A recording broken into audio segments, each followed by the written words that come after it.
সুধা, ওর হাঁ করে তাকিয়ে দেখছো কেন? কিরকম একটা ক্লুলেস লাগছে তোমায় দেখতে। বুঝেছি, তেজ বোধহয় তোমায় কিছুই বলেনি না?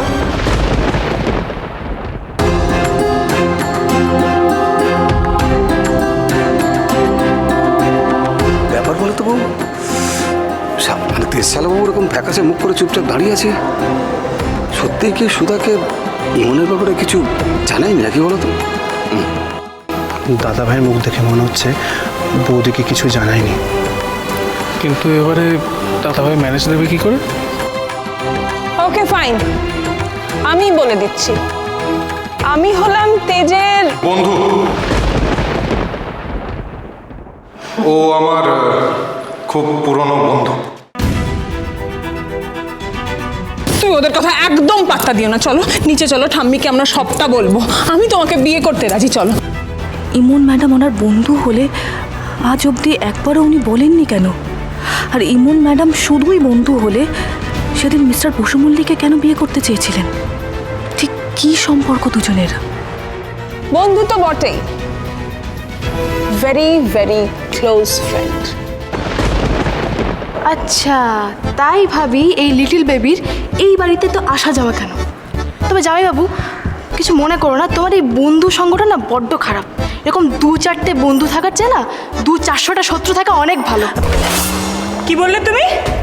লিসেন, তেজকে না আমার থেকে বেটার কেউ কোনোদিনও চিয়ার করতে পারেনি, কেউ কোনোদিনও পারবেও না। Tej, you have to win this competition. চলো, আমি আছি তোমার জন্য, চিয়ার করবো। ইউ হ্যাভ টু উইন ইট।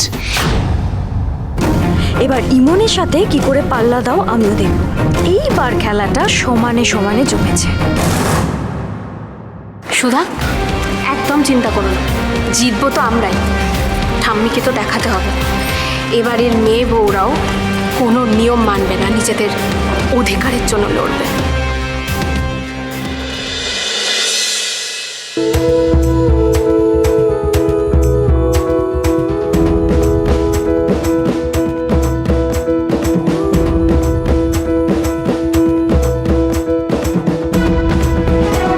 আমি জানি সুধা, এখন আপনি জ্বলছেন, মনে মনে রাগে ফুঁসছেন আপনি, কিন্তু এটাই ঠিক হয়েছে।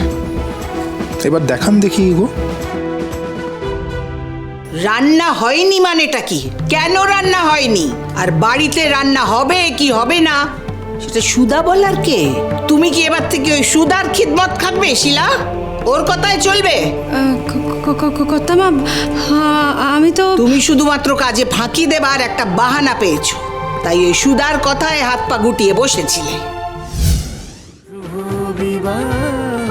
শুভ বিবাহ সোম থেকে রবি প্রতিদিন রাত ৯টায় স্টার জলসায় ও ডিজনি প্লাস হটস্টারে।